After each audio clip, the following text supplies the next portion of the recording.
La plus grande de nos richesses ne se mesure pas en millions. Nous vous faisons découvrir des ovnis pour vous permettre d'en devenir un, vous aussi. Sportifs, entrepreneurs, artistes, ils nous partagent chaque semaine leurs récits de véritables trésors d'informations.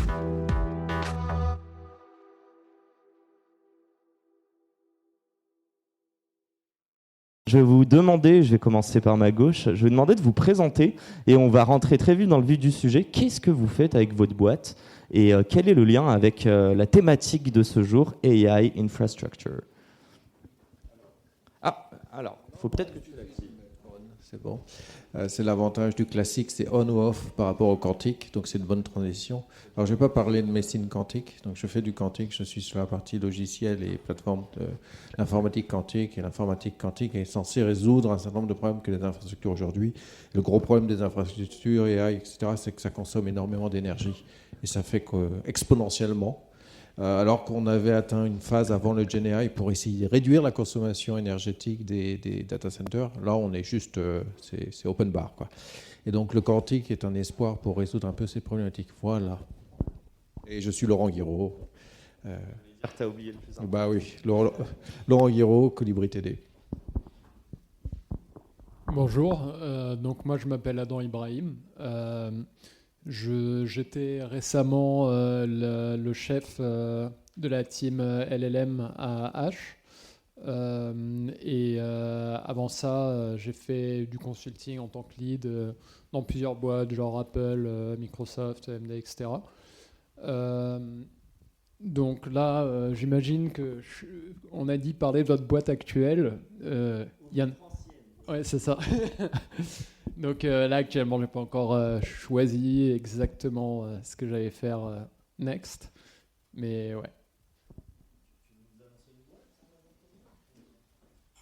Pas encore. Peut-être dans quelques années. Pas encore. Heureusement qu'il n'y a pas de micro. Bonsoir tout le monde. Khaled Malej, moi je suis cofondateur et CEO de la société Vezora. On développe une nouvelle génération de GPU. Donc avec des puissances de calcul très importantes. Donc là, on parle à peu près de 3 pétaflops. L'objectif derrière, c'est vraiment de permettre le déploiement de Generative AI. Donc aujourd'hui, on est un peu bloqué par le coût des requêtes et on apporte une solution à cette problématique. Je peux dire un peu. Ouais, ok. Bonsoir à tous, du coup je suis Bruno Garbin, CTO de la société Encodine. Donc chez Encodine, on intègre la lumière dans les processeurs, on fait les plus petits lasers au monde intégrés sur silicium. Et du coup c'est des nanoconvertisseurs qui convertissent le signal du domaine électronique au domaine optique. Ça nous permet en fait d'utiliser la lumière aux plus petites échelles pour transmettre l'information. Bonsoir, donc je suis François Laguna, donc je suis cofondateur et CTO d'une entreprise qui s'appelle Random Walk et on fait des agents conversationnels pour les enfants, donc essayer de voler un peu de temps de cerveau à TikTok pour que nos enfants apprennent des choses et développent leur curiosité. Quelle belle intro, merci à tous. J'ai ma première question, on va parler de plein de termes techniques, mais déjà j'ai une première question un peu à m'adresser à l'audience. Qui a utilisé la Gen AI cette dernière semaine, s'il vous plaît? Levez la main. Ok. Alors maintenant, on va parler d'une chose un peu plus intéressante selon moi, c'est l'infra qui se cache derrière. Souvent, on ne la voit pas quand on l'utilise. Et justement, j'ai eu l'occasion d'échanger avec toutes les personnes autour de la table dans le cadre de ce talk. J'ai une première question. C'est quoi les enjeux d'un point de vue infra? Et est-ce que de manière globale, l'innovation sur laquelle vous êtes tous en train de travailler, est-ce qu'elle va au même rythme que l'innovation sur l'infra, l'innovation dans l'AI et l'innovation sur l'infra? Qui veut la première patate chaude? Allez, je t'en prie. Ok, donc moi je suis du côté vraiment applicatif, donc on est les couches tout au-dessus. Et ce que je dois dire, c'est que évidemment, enfin, tout le monde s'en sera rendu compte, les technos d'application en fait, des GenAI évoluent à une vitesse folle. Donc en fait, quand on code quelque chose, on sait que 6 mois plus tard, tout sera à refaire ou quasiment. Donc, on est obligé d'utiliser d'outils et en sachant très bien qu'on aura les jeter très rapidement. Et donc, évidemment, on nous les accouche tout au-dessus, donc on évolue très vite.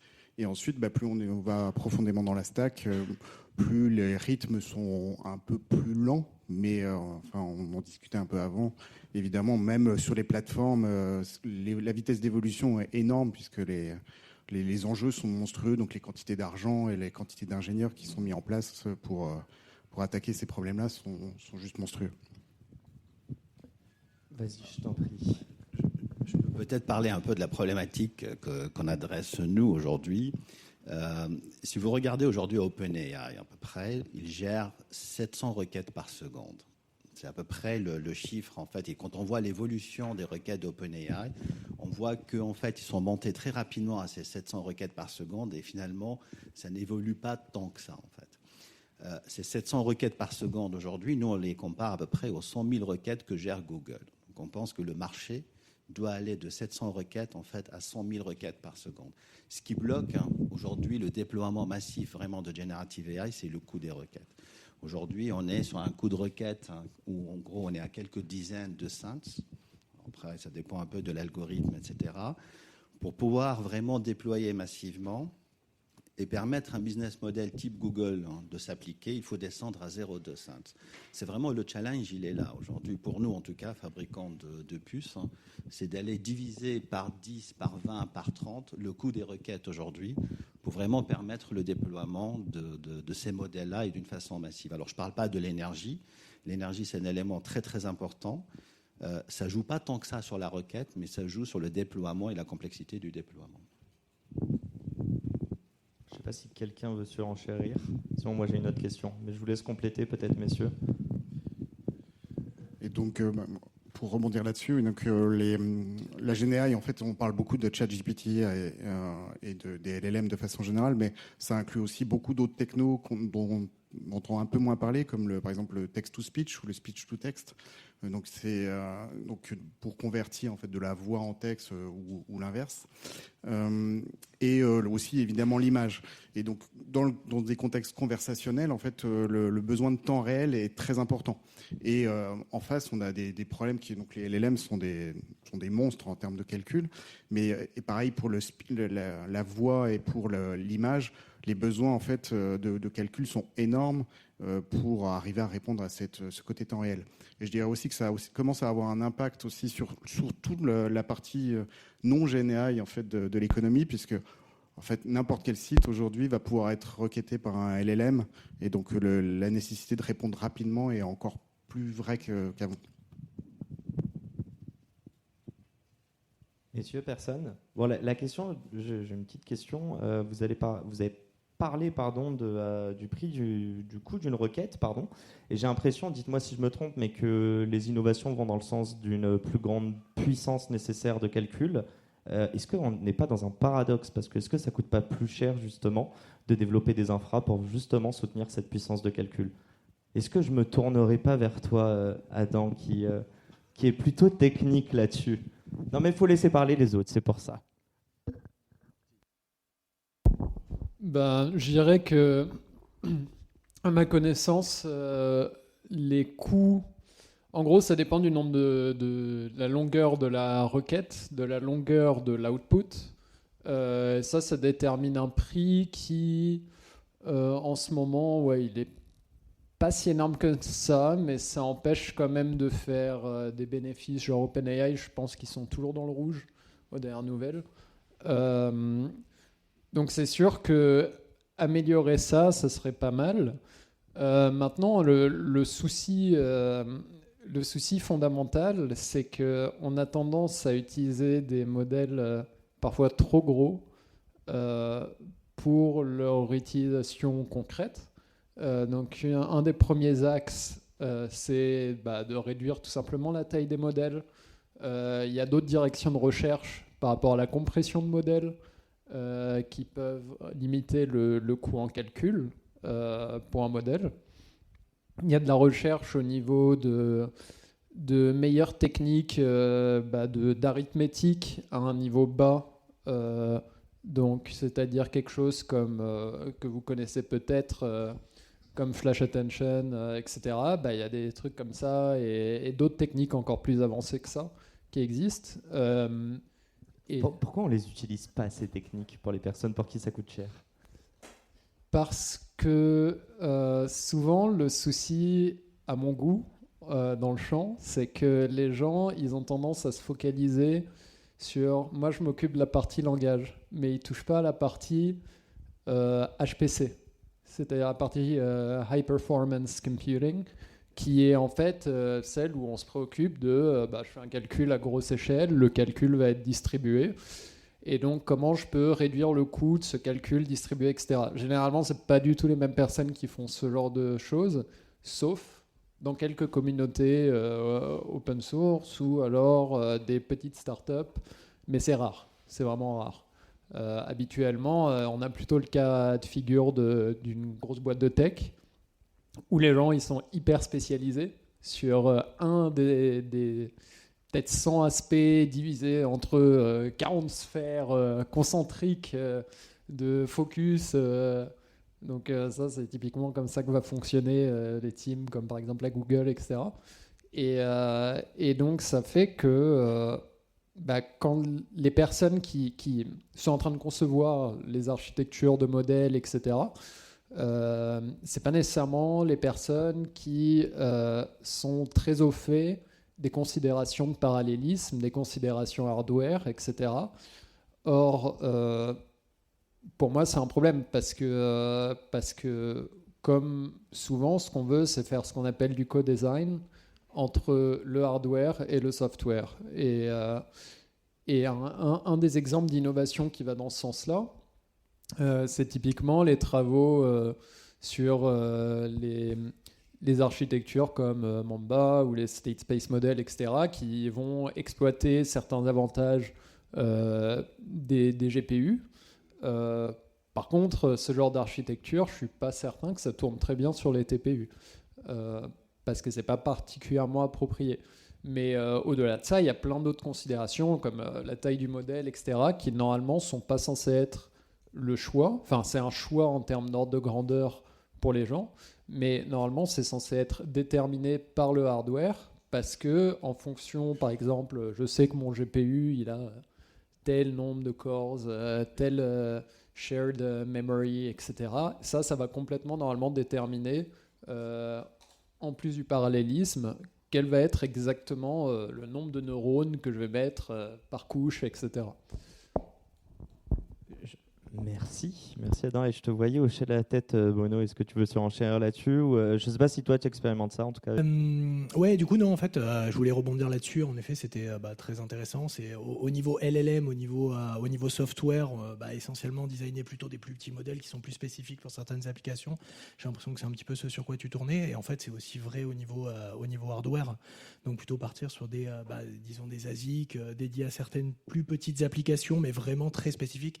Application Specific Integrated Circuit, donc c'est vraiment le nom même du truc. Donc vraiment même partir sur du hardware spécifique pour certaines applications plutôt que de prendre quelque chose qui est plus gros, qui peut tout faire, mais qui va être plus consommateur d'énergie éventuellement et moins adapté à...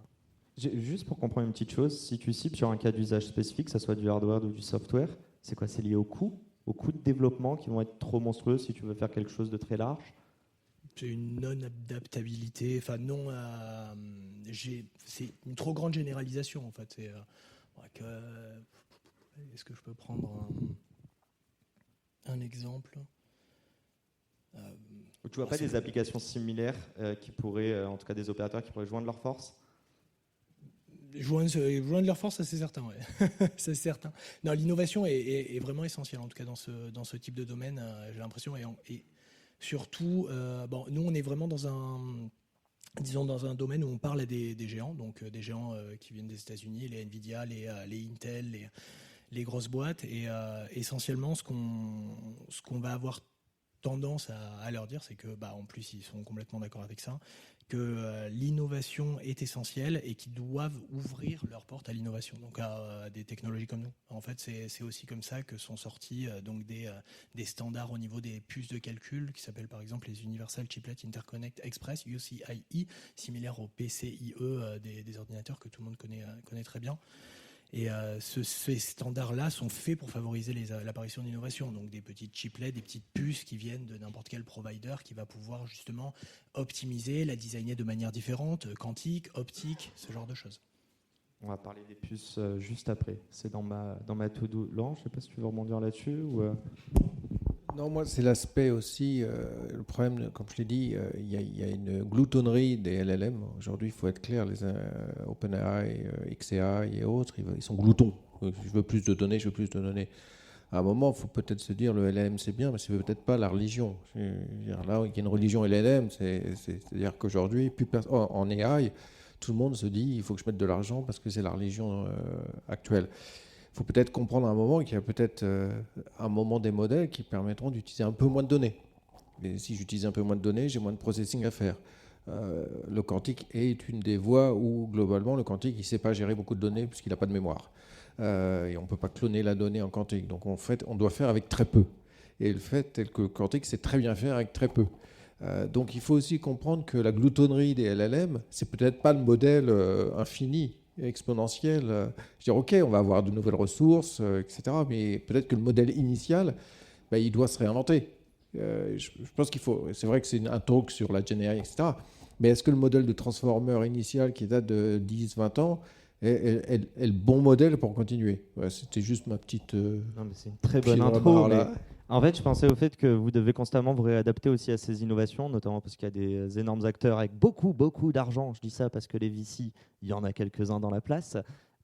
En fait, tu es en train de dire quoi? Que vous avez beau innover et vous adapter, potentiellement, demain, tu peux te réveiller en te disant que ton modèle est totalement obsolète parce que c'est pas le plus je vais dire productif, je ne sais pas comment dire, mais qui utilise le moins de ressources et qui donne les meilleurs résultats en même temps. Après, le problème, c'est toujours les moments de singularité. Il y a eu un moment de singularité où il y a eu assez de GPU, il y a eu des modèles, il y a eu des données, on a pu sortir, mais il peut y avoir des moments de singularité inverse. C'est qu'à un moment, on n'a plus assez d'énergie, les GPU sont à la limite. Je veux dire, il y a des tels gloutons de données que le truc a explosé dans tous les sens. Donc c'est plus ça. Je ne veux pas faire le signe noir ou l'oiseau de mauvais augure, mais à un moment, on est dans un cycle tellement exponentiel en termes de ressources, données, ressources, d'argent. C'est notre ressource, hein, c'est l'énergie, l'argent, tout ça, c'est des ressources. Qu'à un moment, au-delà de l'éthique, c'est pas mon sujet, c'est de se dire peut-être que le modèle actuel, il est pas viable à 5-10 ans. Il faut aussi se prolonger à 5-10 ans. Est-ce que ce modèle dans lequel on est peut survivre à 5-10 ans? On peut se dire, OK, on voit les mouvements que l'appel d'air financier est extrêmement... le centre de gravité, il est extrêmement déséquilibré, on va dire. Mais c'est ça, c'est juste des interrogations, je n'ai pas de réponse. Moi, je suis dans un domaine complètement différent qu'est le quantique, qui est plus long terme, mais qui veut essayer de répondre à ces sujets-là d'une façon différente. Merci. J'ai envie de parler d'argent, on va en parler juste après. Je veux parler de GPU, je veux parler de CPU, je veux parler de pénurie. Je vais vous poser une question en fait à vous tous, mais est-ce que vous êtes dépendants de cette techno de GPU? Et il me semble qu'il y a des pénuries car c'est produit dans un certain pays. Bon, je vous laisse en parler un petit peu plus, notamment parce qu'il y a des conflits. On va faire de géopolitique ou de politique, mais j'aimerais savoir comment vous le vivez ça en fait, et comment vous êtes capable de vous adapter. Est-ce qu'il y a des solutions qui se cachent avec un micro? Non, juste quelques commentaires. Oui, aujourd'hui, il y a une pénurie de GPU. C'est-à-dire tout le monde essaie de se procurer les puces de NVIDIA, les H100 et les autres. Maintenant, ce qu'il faut voir, c'est que toutes ces puces-là sont fabriquées à Taïwan, essentiellement. C'est TSMC qui fabrique ça. Aujourd'hui, le bottleneck, ce n'est pas le silicium en lui-même. Le bottleneck, c'est vraiment le packaging. C'est-à-dire qu'en gros, comment je vais pouvoir, quand vous achetez une puce de chez NVIDIA aujourd'hui, il y a plusieurs puces à l'intérieur. Il y a la puce de NVIDIA qui est entourée de plusieurs puces mémoire, etc. Et aujourd'hui, le bottleneck chez TSMC, c'est vraiment le packaging. Ce bottleneck-là, TSMC, ils sont en train de monter des fabs, etc. Et ils pensent que ça va être résolu à l'horizon 2025, fin 2025. Après, la demande, est-ce que ça suffira pour répondre à toute la demande? Je ne sais pas, en fait. C'est très dur. Est-ce qu'il n'y a pas plus de start-up AI qui naissent au quotidien que de chances d'avoir une offre qui imite la demande sur du GPU? Alors, en fait, toutes les start-up vont sourcer au même endroit. C'est-à-dire toutes les start-up vont fabriquer là où NVIDIA fabrique aujourd'hui. La seule façon de résoudre cette problématique-là, c'est de réduire un peu les besoins en termes de nombre de GPU. Et c'est la solution, je reviens un peu sur le coût des requêtes que j'ai mentionné auparavant, c'est la seule façon de réduire en fait le nombre de bus dont on a besoin pour répondre à la demande des requêtes. Et ça passe par l'efficacité de calcul de la puce. Donc aujourd'hui, si vous prenez des puces NVIDIA, vous mappez là-dessus les algorithmes les plus compliqués, du GPT-4, du GPT-3. Les gens, ils parlent d'un taux d'utilisation de l'arithmétique de cette puce-là d'autour de 3%, 5%. Bon, après, ça dépend un peu des articles qu'on lit aujourd'hui. Ça, c'est très, très peu, en fait. Donc la seule façon de résoudre ça, c'est d'augmenter le taux d'utilisation de ces puces, de l'arithmétique, et du coup, en fait, on en aura besoin de moins pour répondre au même nombre de requêtes. Et donc ça permet aussi d'améliorer un peu le sourcing en quelque sorte. Alors là, je parle que de la partie inférence, la partie training, des modèles, etc. Ça, c'est une autre problématique. Mais on pense que l'inférence, c'est vraiment la partie qui va consommer le plus de silicium dans les années à venir. Merci Khaled. Et je profite, est-ce qu'il y a du monde qui veut rebondir là-dessus ? Personne veut parler de GPU ?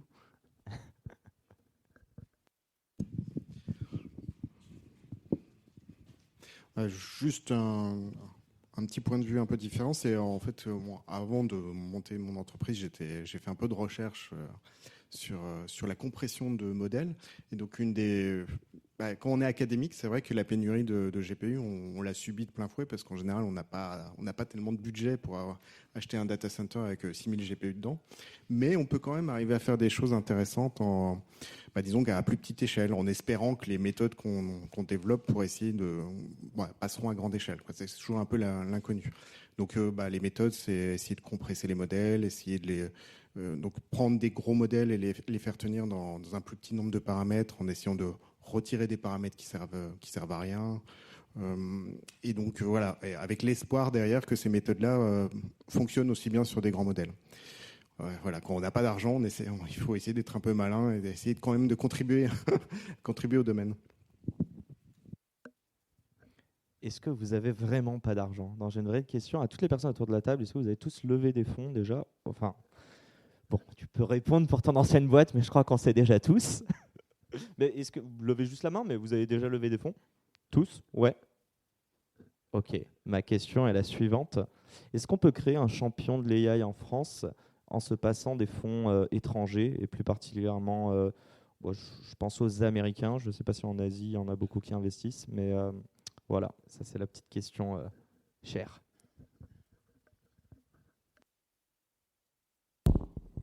Mais je sais pas, je veux dire, quand on a besoin, quand on écoute les gens et dit j'ai besoin de 1000 GPU, l'obsession du start-upper GenAI, c'est j'ai besoin de GPU, donc regardons les prix Amazon, Google, Azure ou autres, voilà, on a besoin, Amazon fait des crédits, ils ont leur incubateur, mais c'est vite limité.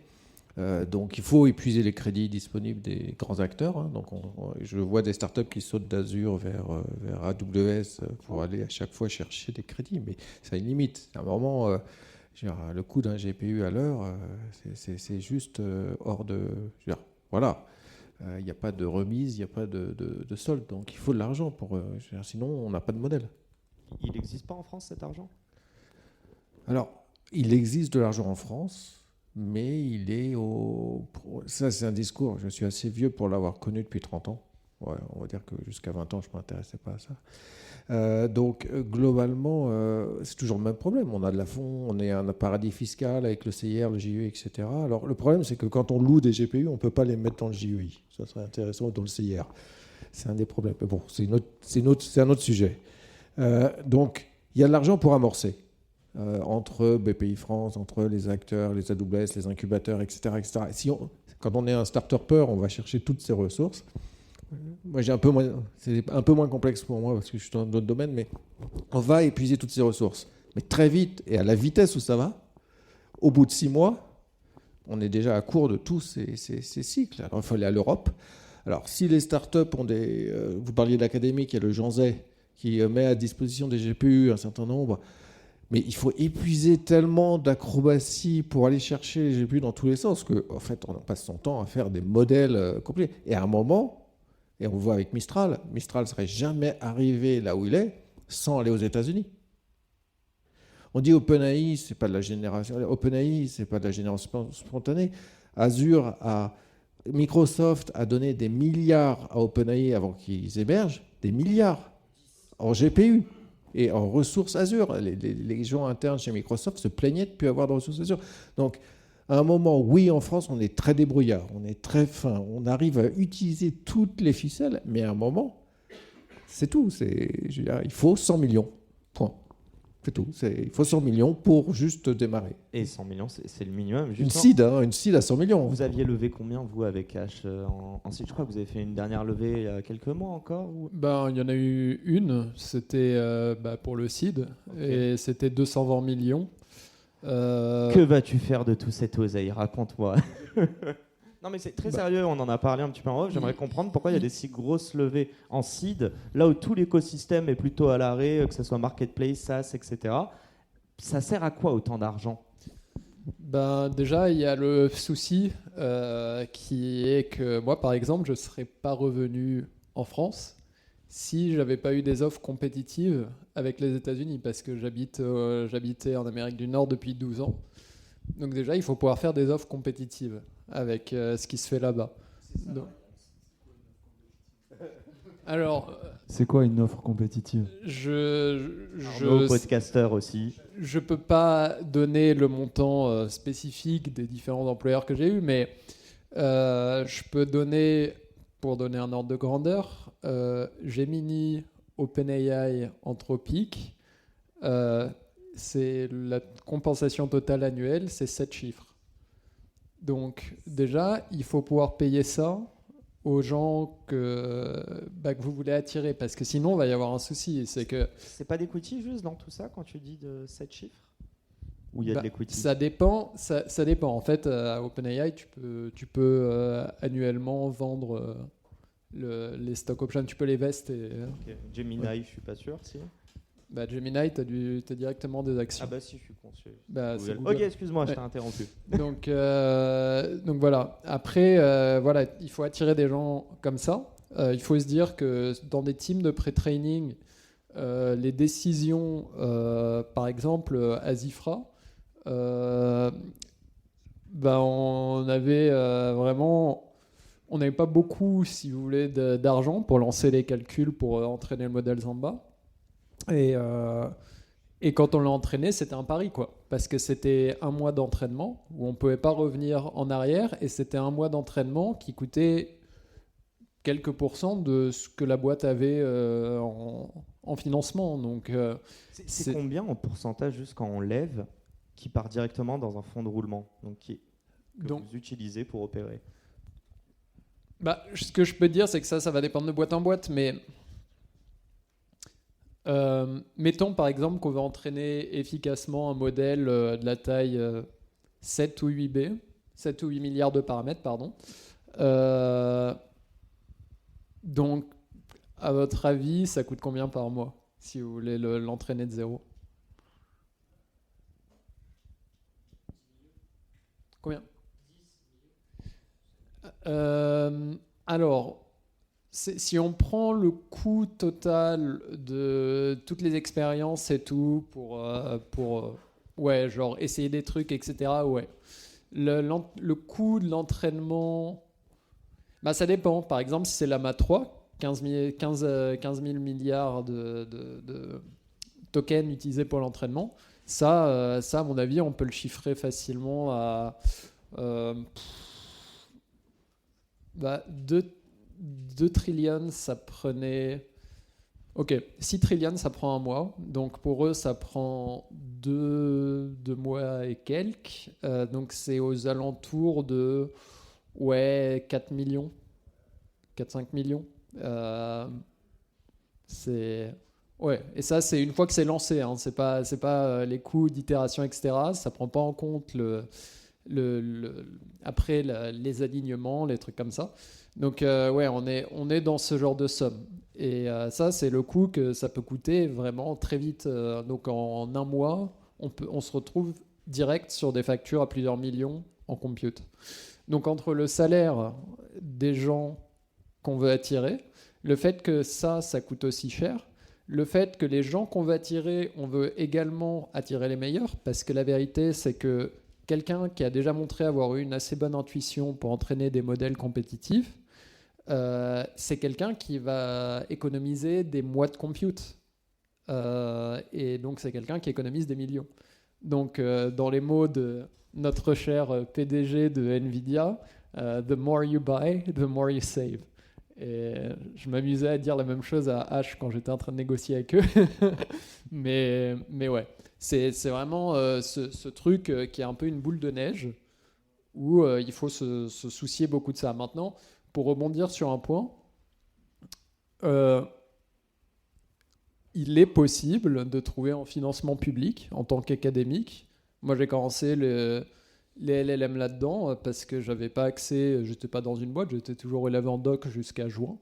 Il est possible d'obtenir des financements qui permettent d'avoir accès à des milliers de cartes graphiques. Ça demande par contre effectivement de tisser des liens, de bien les chercher. Et du coup, je pense qu'actuellement, je dois avoir accès à la plupart des superordinateurs dans le monde parce que justement, en fait, c'est un truc qui prend énormément de temps, mais oui, si on cherche l'accès, c'est possible d'avoir l'accès. Et ça donne accès à assez de GPU pour entraîner des modèles de taille 10 milliards au moins, quoi. Là, tu parlais de pré-training. On va revenir là-dessus et faire peut-être la différence avec le fine-tuning. Mais je m'adresse aussi à nos autres personnes autour de la table. Et merci en tout cas pour ces petits coulisses sur H. Je suis curieux de savoir, vous tous qui avez levé, ça vous a servi à quoi cet argent ?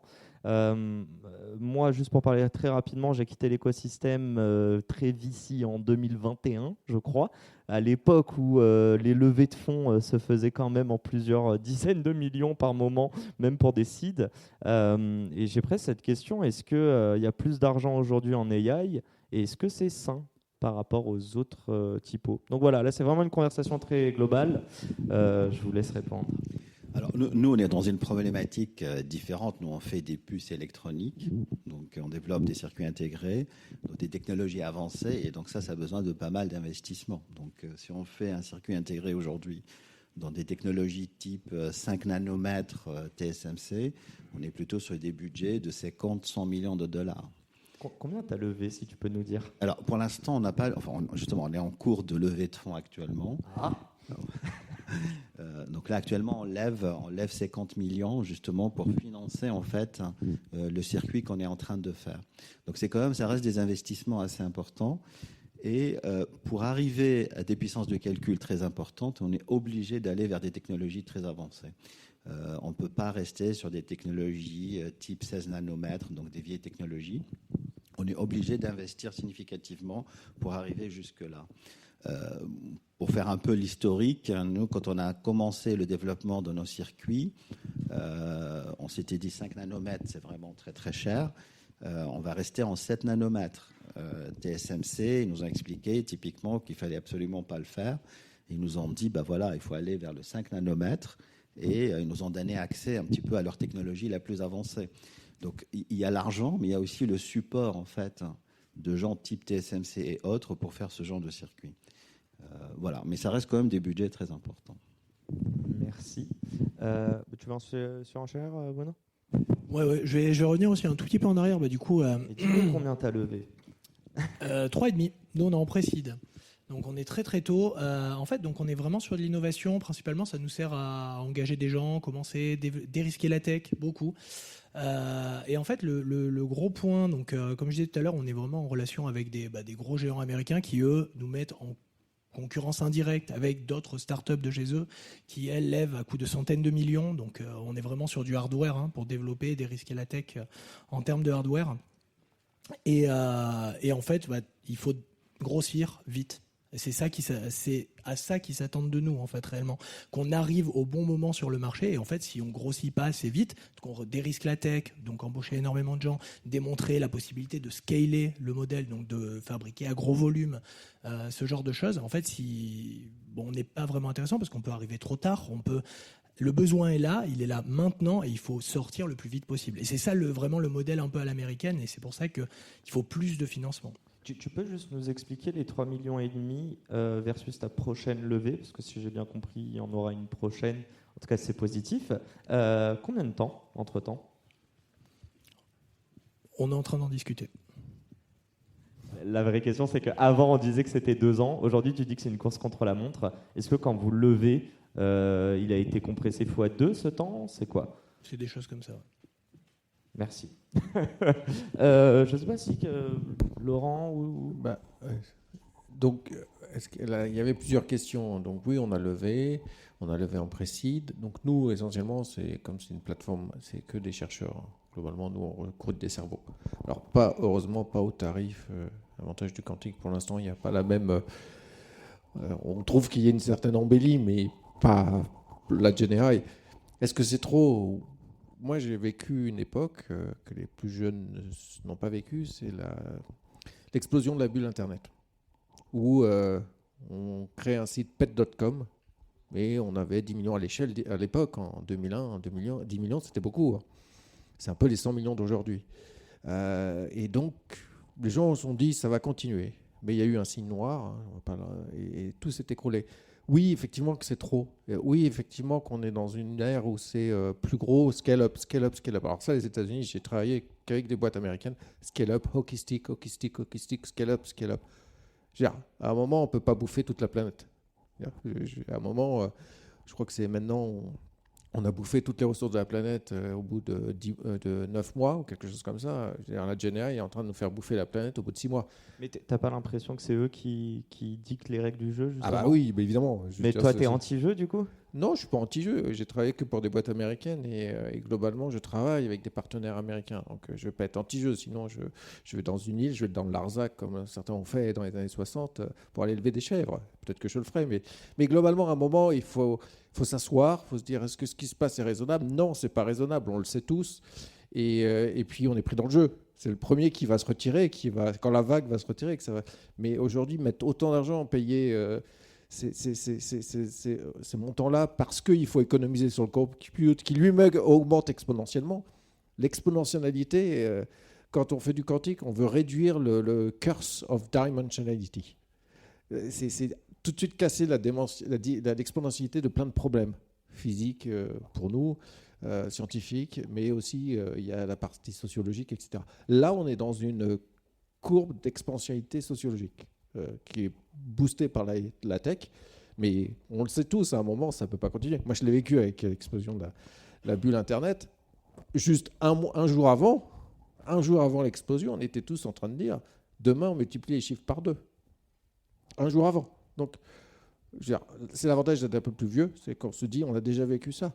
Alors quand ça va s'arrêter, ça j'en sais strictement rien. Je me demandais pas, j'en sais rien. Mais tu dis qu'il y a une bulle et que ça va s'arrêter à un moment. Mais tout le monde dit qu'il y a une bulle. Attends, je vais poser la question à tes collègues ou tes camarades, mais je te regarde car je ne t'ai pas entendu depuis longtemps. Mais est-ce que tu trouves qu'il y a une bulle et est-ce qu'elle va vous péter en pleine gueule ? Disons qu'en fait les enjeux sont tellement énormes que tout le monde se dit que il faut tenter le coup. Donc les sommes mis en jeu sont énormes et il y aura comme d'habitude que quelques gagnants.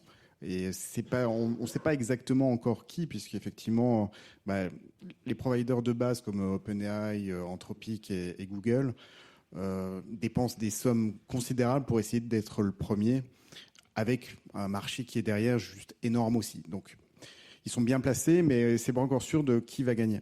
Et après, il faut voir que en fait, l'écosystème, il se limite pas à ces couches-là. Il y a aussi plein de couches au-dessus, les couches applicatives. Et au final, il y a aussi beaucoup de choses intéressantes à faire à ce niveau-là. Les sommes sont aussi énormes parce que c'est du GenAI aussi. Sauf que les besoins en compute, les besoins en investissement matériel sont beaucoup plus légers. Donc, et il y a énormément... L'intégration verticale, OpenAI par exemple, on voit bien l'évolution au départ c'était juste un LLM et en fait il monte de plus en plus en termes de services et parce qu'en fait c'est là qu'est la valeur aussi et c'est là qu'est le revenu à long terme. Un petit chiffre par exemple pour donner une idée, aujourd'hui quand on fait des applications conversationnelles vocales avec un LLM, si vous n'êtes pas OpenAI et que vous n'avez pas accès à un modèle audio comme ils ont, l'audio vous coûte de 3 à 10 fois plus cher que le LLM. Ça veut dire que déjà les prix d'un LLM aujourd'hui sont extrêmement bas en fait. Donc donc il y a une compétition sur les coûts qui est forcément, qui va forcément coûter très cher aux providers de LLM, et donc eux-mêmes sont obligés de partir vers le haut en termes de services pour aller grappiller en fait de la valeur. Toi, juste pour comprendre, donc tu as construit une application. Hein, Oui. Auprès de qui? Enfin, tu utilises les modèles de qui? En fait, j'utilise. Voilà, en fait, tu construis on top le on construit on top. On essaye d'être agnostique le plus possible pour essayer justement de pouvoir basculer d'un modèle à l'autre rapidement si des nouvelles fonctionnalités sont disponibles. Pareil, au niveau des providers de voix ou de reconnaissance de voix, en fait, on sait très bien que tout évolue très vite et que donc, en termes d'application, on est obligé de s'adapter rapidement si on a une nouvelle fonctionnalité intéressante. On a il y en a qui sont dans le hardware, d'autres dans le soft. Vous êtes des acteurs différents, en tout cas, dans toute cette chaîne de valeur. La question est la suivante, c'est un peu dans les dernières questions. J'ai essayé de parler de pré-training ou de fine-tuning. Donc, si je comprends bien, le fine-tuning, c'est plutôt sur de l'application et ça coûte moins cher. Et le pré-training, c'est ce que tu expliquais tout à l'heure, avec des millions et des millions dès le premier mois. Question à 1 milliard, justement. C'est quoi, selon vous, la prochaine licorne dans l'AI? Est-ce que déjà c'est du hard ou du soft? Est-ce que, je vous laisse répondre. Et si vous êtes biaisé parce que vous l'êtes, expliquez-nous pourquoi. Et là, ne me faites pas genre. Même les gens dans le public ont une réponse. Donc, faites pas genre, messieurs. Mouillez-vous.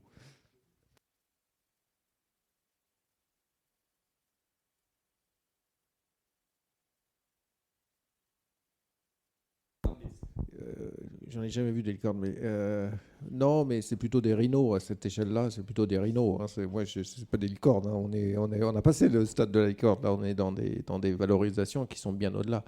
Non, mais pour avoir vu l'histoire un peu du cloud et du big data, c'est toujours les mêmes players qui gagnent à la fin. J'espère que ça ne sera pas le cas pour la GenAI parce que ça devient tellement capital intensive.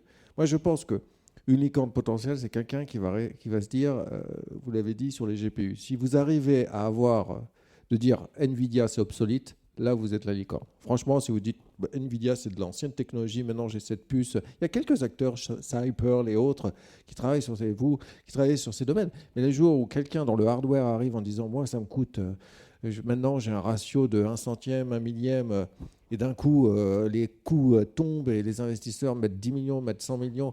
Là, je veux dire, il y a une potentialité de disruption qui est colossale. Les applicatifs, c'est comme au moment de la bulle Internet. Il y en a plein, il va y en avoir plein, parce que c'est une commodité, en fait.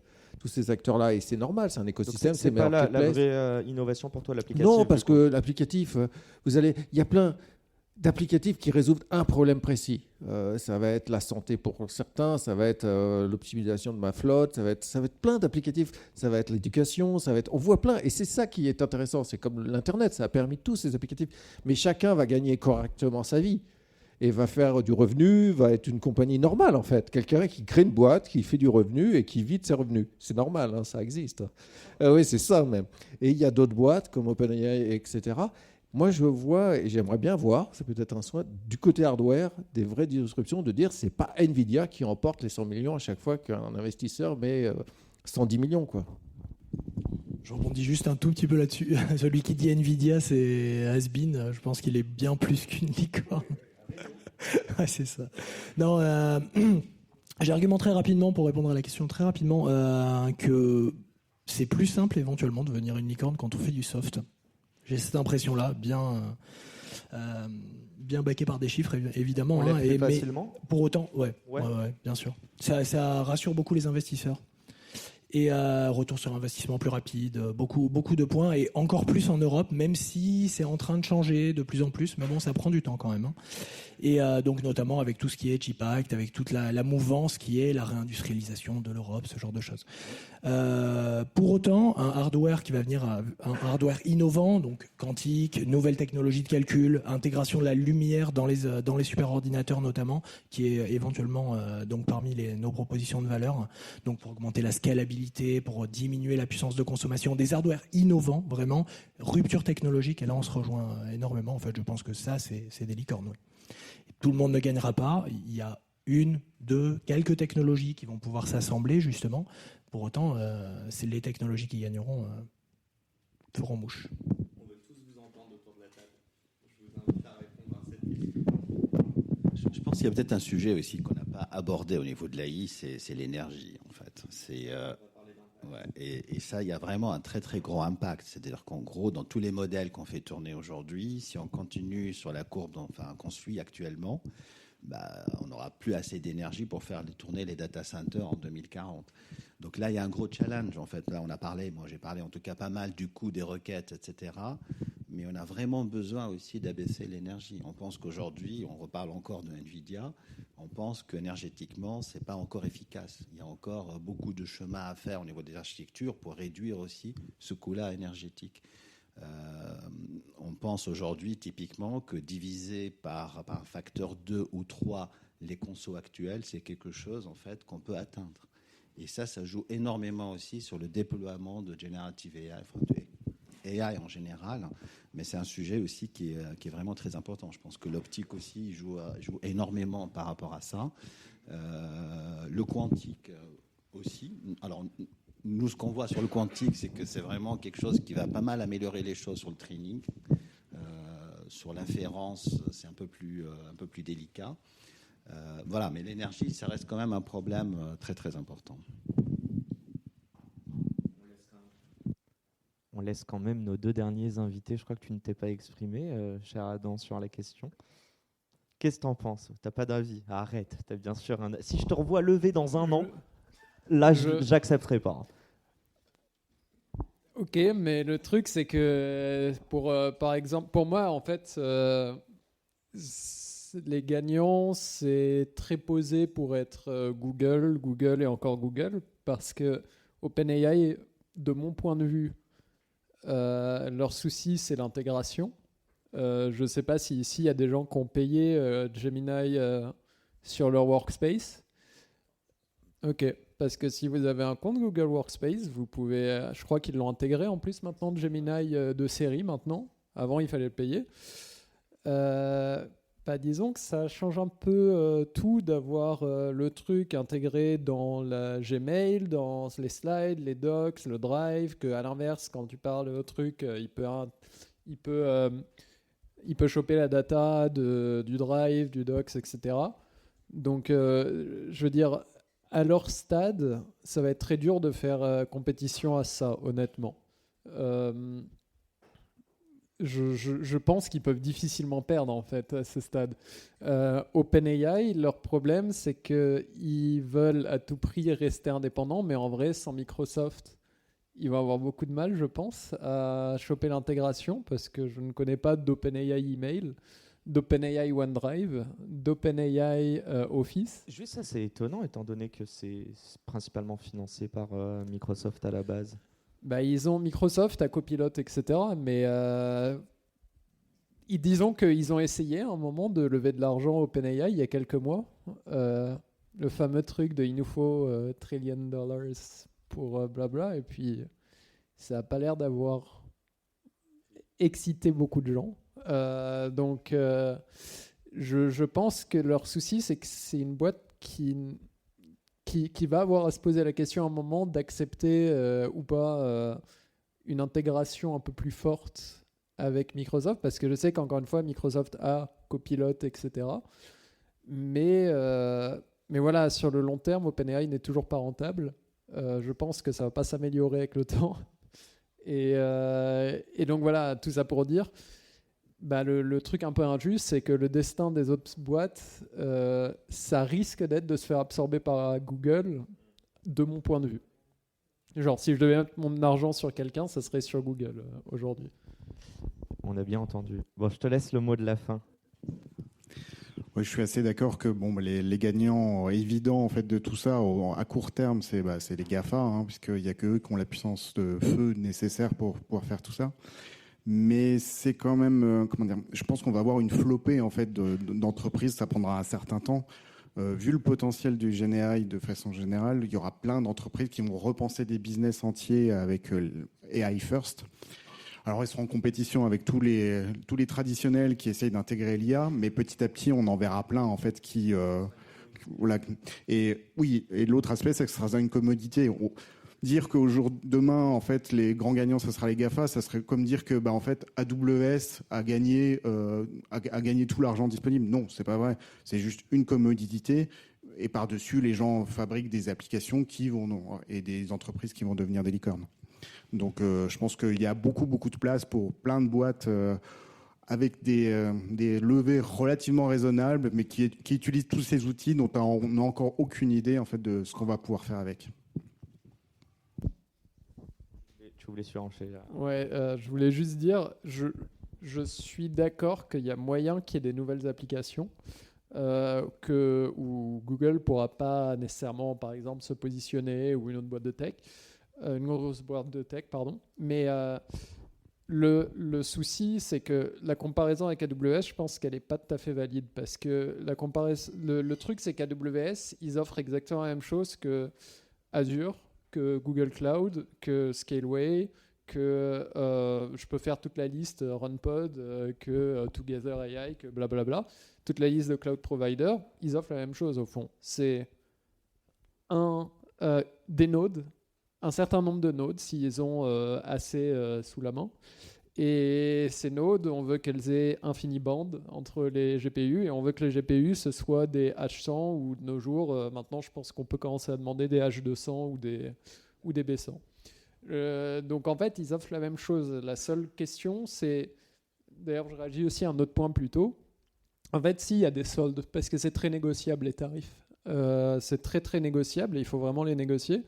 Et ça peut être des sacrés deals comparé au prix officiel. Et en fait, in fine, la seule chose qui les différencie AWS des autres grosses boîtes, et la raison pour laquelle ils ne l'emportent pas, c'est qu'AWS, ils ont beaucoup de GPU à offrir. Mais le problème, c'est qu'ils sont aussi souvent beaucoup plus chers que ce qu'on peut négocier ailleurs. Parce qu'AWS, c'est comme Google Cloud, c'est pas personnel contre AWS, hein, c'est pareil pour tous les gros cloud providers. Ils ont moins à se battre pour trouver les clients. Donc, en vérité, ils sont souvent plus chers que des boîtes plus petites comme RunPod, Together, etc. Donc, au fond, je pense que la différence avec les LLM, c'est que le LLM d'une boîte, c'est un truc un peu unique. Par exemple, il n'y aura pas les mêmes capacités de raisonnement qui vont être montrées par un ChatGPT que par un Claude, que par un Gemini. Donc ça, par exemple, ça va distinguer. Pareil sur les capacités de rédaction littéraire, sur les capacités, je ne sais pas, moi je ne les utilise pas en français, mais j'imagine que les capacités en français, ça doit aussi varier, ça doit se faire peut-être encore plus sentir. Et donc, je pense que ouais, c'est quand même une grosse différence avec le stack de hardware où c'est tous juste des revendeurs de NVIDIA. Et c'est un débat que vous allez continuer juste après, mais avant de vous lever, déjà un grand merci. Je pense qu'on peut vous applaudir. Merci beaucoup. Je vais passer la main et d'ailleurs un grand merci à Early Bird et à OVNI de nous avoir organisé cet event. On peut les applaudir. Et je laisse la main. Et donc, Augustin Sayer qui nous accueille. Je te laisse la main. Merci à vous tous. Merci d'être venus. Dommage si la pluie a un peu diminué la présence, mais je pense qu'on est content d'être tous là. On a des belles personnalités. Je voulais juste vous dire, une des raisons pour lesquelles on a organisé cet événement, c'est j'essaie de retrouver là, le tweet d'Elon Musk, mais je ne le trouve pas. Je crois qu'il y a 75% de l'argent des VC est mis dans du software. Et pour autant, 75% des exits, c'est sur des boîtes industrielles et hardware. Donc il y a un vrai désalignement d'intérêt. Enfin, pas désalignement, mais désalignement de... Si on se rend compte de ça, on devrait mettre plus d'argent dans le hardware. Je crois que la BPI fait énormément d'efforts pour aider les fonds à rediriger cet argent vers ce type de boîte. Merci donc à mes Thomas et Arnaud, Johannes et Victoria qui vous ont organisé tout ça aujourd'hui. Je vous laisse maintenant l'option de prendre un verre, manger et d'échanger avec tout le monde. Voilà. Merci Yacine.